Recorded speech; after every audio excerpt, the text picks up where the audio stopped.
Lorsque la Russie a envahi l'Ukraine en février 2022, le président russe Vladimir Poutine a promis qu'il s'emparerait de la capitale Kiev en 3 jours.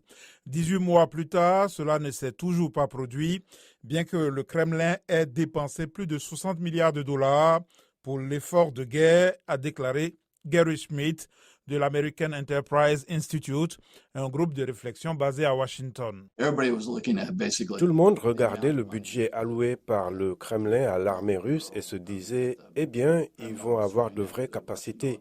Jan Brzezinski, expert en stratégie et en sécurité du Conseil atlantique, estime que l'invasion de l'Ukraine a été conçue comme une campagne à court terme qui s'est maintenant transformée en un combat défensif.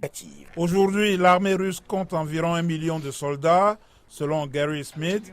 En raison de ses pertes en Ukraine et malgré sa mobilisation, une grande partie de l'armée n'est pas prête pour le combat. Ils étaient autrefois un poids lourd en matière d'opérations blindées et il s'avère que là encore, sans capacité d'opération combinée, sans la logistique nécessaire pour mener à bien ces opérations et sans une sorte d'utilisation combinée de la puissance aérienne, cette force n'existe tout simplement pas. Selon Brzezinski, le conflit d'août 2008 en Géorgie a mis en évidence les faiblesses de la discipline, du commandement et de la structure au sein de l'armée russe. C'était une performance lamentable.